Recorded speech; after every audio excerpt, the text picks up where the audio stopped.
타인에 대한 해겔의 이해 합본 1115 해겔적 타인 11 법과 도덕의 윤리적인 자유. 해겔은 진정한 자유가 고립된 내면의 선택에서 비롯되는 것이 아니라 타인과의 상호 인정을 통해 법과 도덕이라는 객관적 규범 속에서 현실적으로 구현될 때 비로소 완성된다는 점에서 타인은 나의 추상적 자유를 구체적인 윤리성으로 이끄는 필수적 존재가 된다. 이러한 자유로운 의지는 처음에는 오직 주관적 욕망과 양심의 소리에 귀 기울이지만 추상적 권리나 주관적 도덕성만으로는 타인과의 관계를 합리적으로 조직할 수 없다. 내가 나의 자유를 주장할 때 타인 또한 자신의 자유를 주장하며 필연적으로 충돌하기에 해겔에게 이 충돌과 갈등은 나의 의지를 타인의 존재와 자유를 존중하는 보편적 윤리적 차원으로 이끌어가는 과정이 된다. 첫째, 법을 통한 상호인정의 제도화다. 법은 나의 개별적 자유가 타인의 자유와 어떻게 공존할 수 있는지를 명확히 규정한다. 나의 재산권은 타인의 재산권을 침해하지 않는 한에서만 유효하며 법은 타인을 자의적으로 침해할 수 없는 자유로운 인격으로 인정하게 만든다. 따라서 단순한 감정적 동의가 아니라 사회 시스템을 통해 제도적으로 강제된다. 사르트르에게 타인의 시선이 강압적이었다면 해겔에게 법은 나의 주관적 의지를 타인의 의지와 조화시켜 보편적 자유를 실현하는 객관적 틀이다. 둘째, 도덕을 통한 자유의지의 내면화다. 법이 외적 강제와 제도화를 통해 자유를 실현한다면 도덕은 내면의 양심과 의지를 통해 자유를 구체화한다. 나는 선의지에 따라 자발적으로 타인을 존중하며 공동체 규범을 따르고 행동의 결과에 책임을 진다. 이 과정에서 나의 의지는 타인의 선과 공동체의 이익까지 고려하며 자유가 단순히 나만을 위한 것이 아님을 깨닫는다. 셋째, 윤리성을 통한 자유의 완전한 실현이다. 법과 도덕이 결합된 윤리성은 구체적인 공동체 속에서 실현되는 자유를 의미한다. 개인은 타인과의 상호작용을 통해 법적 도덕적 의무를 자발적으로 수행하며 주관적 자유를 보편적 규범과 조화시켜 참된 자유의지를 현실화한다. 나의 존재는 고립된 개인이 아니라 공동체 전체의 복리와 발전에 기여하는 중요한 일원으로 자리 잡는다.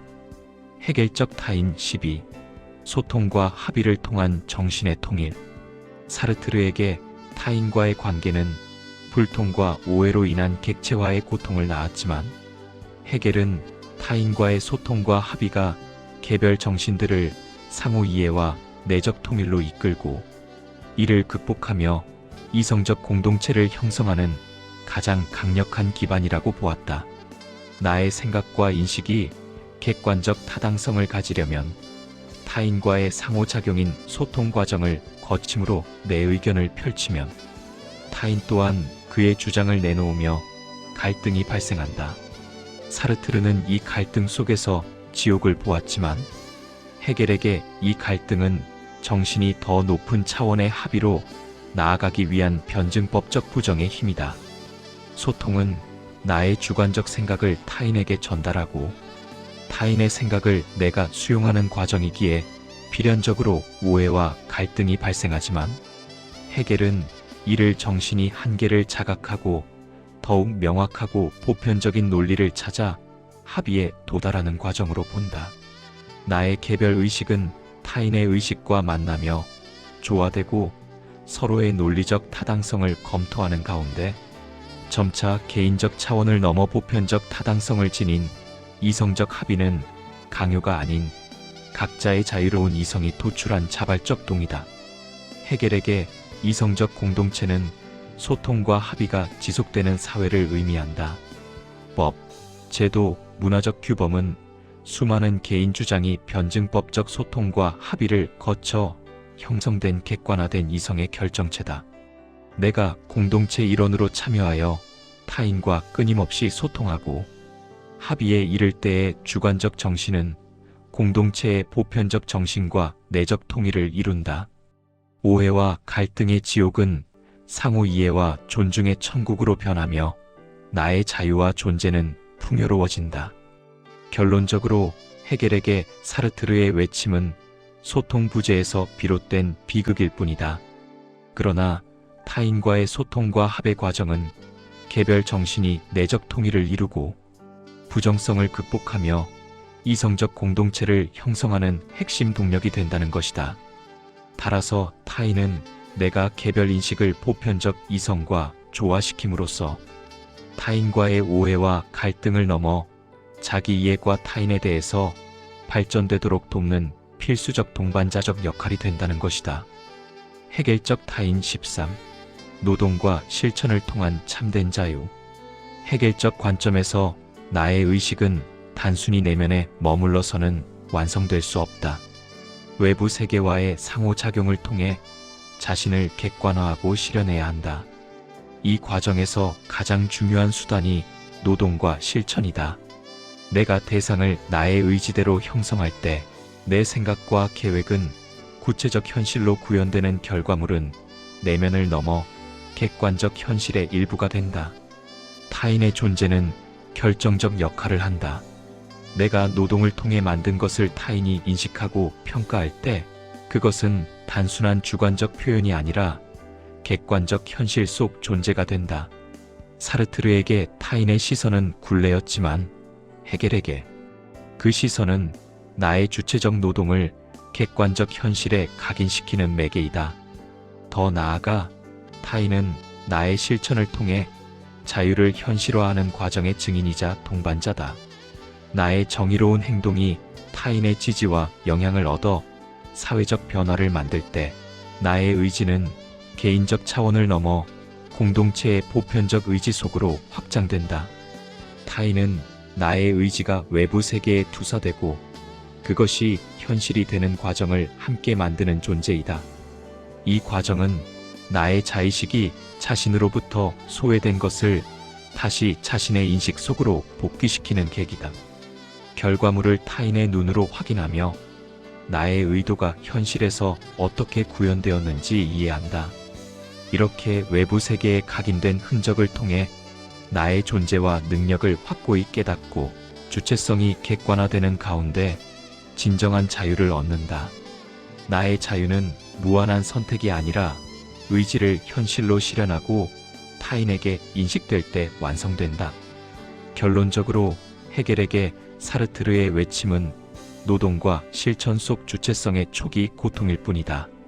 그러나 타인은 나의 자유가 현실 속에서 확인되고 강화되는 과정을 가능하게 하는 필수적 동반자다. 나의 존재와 자유는 타인과의 상호작용 속에서 구체화되고 풍요로워지며 타인은 나의 의지를 실현하고 자유를 확인하는 영원한 증인이다. 헤겔적 타인 14. 주관과 보편의 세계 정신에서 완성되는 자유. 사르트르에게 타인과의 관계는 해결되지 않는 긴장과 소외를 낳는 비극적 운명이었지만 헤겔에게는 개인의 주관적 의식이 타인과의 변증법적 상호작용을 통해 보편적 의지와 화해하고 그 속에서 세계 정신의 완성이라는 형태로 참된 자유를 경험하는 것이 인류의 궁극적 지향점이다. 나의 의식은 처음에는 개별적 욕구와 목표에 의해 제한된 상태에서 나의 주관적 자유를 추구하며 타인과 충돌하고 소외를 경험한다. 나의 노동과 실천을 통해 의지를 외부 세계에 각인하려 하지만 그 결과물조차 타인의 시선을 통해 낯설게 되돌아올 수 있다. 사르트르는 이러한 분열을 영원한 지옥이라 보았지만 헤겔은 이 부정성이 정신이 더 높은 화해와 통일을 이루기 위한 필수적 과정이라고 강조한다. 타인은 나의 한계를 깨닫게 하는 존재로서 나의 의지가 타인과 충돌할 때에 그것은 더 이상 단독적이지 않고 조화를 필요로 한다.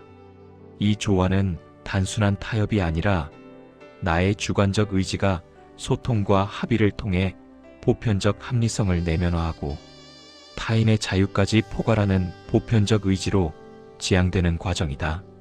헤겔은 이러한 화해를 국가라는 윤리적 공동체에서 확인한다. 국가는 단순한 개인의 집합이 아니라 개별 의지가 특수성을 보존하면서도 극복하고 발전시킨 객관화된 이성, 즉 자유의 현실태이다.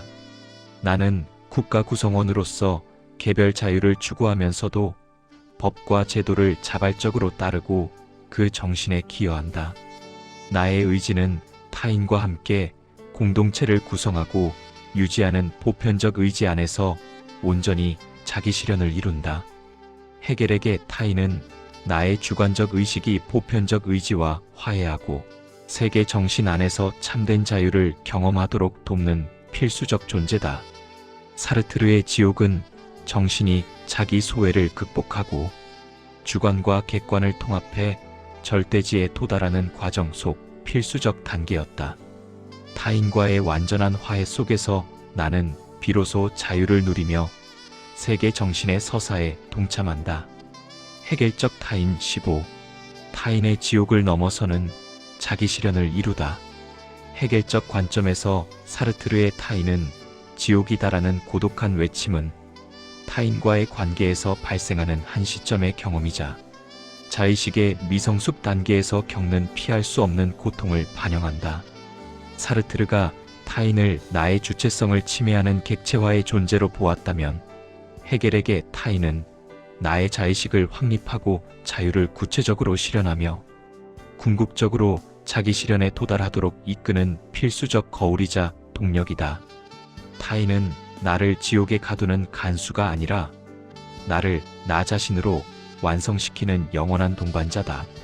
나의 자의식은 결코 고립된 상태에서 완전해질 수 없다. 자유롭고 주체적인 존재로서 자신을 인식하기 위해서는 나가 아닌 타인과의 마주침이 필수적이다. 타인과의 만남은 단순한 상호작용을 넘어서 나의 자유를 방해하거나 자신을 인정해줄 도구로 인식하며 갈등을 겪게 한다. 사르트르는 이를 지옥이라 보았지만 헤겔은 이 대립이 자의식이 더 높은 단계로 나아가기 위한 부정과 지향의 필수적 동력이라고 강조한다. 타인과의 소외와 갈등은 나의 의지가 가진 한계를 깨닫게 한다. 나의 주관적 의지만을 고집할 때에 타인의 의지와 충돌하며 좌절한다. 그러나 이러한 경험을 통해 나의 의지는 단순히 나만을 위한 자유를 넘어서서 타인의 자유까지 존중하는 보편적 자유를 지향하게 된다. 나의 의지는 법과 도덕 같은 객관적 규범을 통해 스스로를 구속하며 타인과의 소통과 합의를 이루어서 윤리성이라는 공동체 속에 뿌리내린다. 헤겔에게 진정한 자유는 무제한적 상태가 아니라 합리적 이성을 인식하고 자발적으로 따를 때 실현된다. 타인과의 관계는 이러한 이성을 내면화하고 나의 의지를 노동과 실천을 통해 외부 세계에 각인시키며 그 결과물 속에서 주체성을 재인식하는 과정이 된다. 나의 의식은 타인과의 변증법적 상호작용을 통해 보편적 의지와 화해하고 가족, 시민, 사회, 국가 등 윤리적 공동체 속에서 참된 자유를 경험하게 된다는 것이다. 인천 송도역 배짜마에서 이종화였습니다.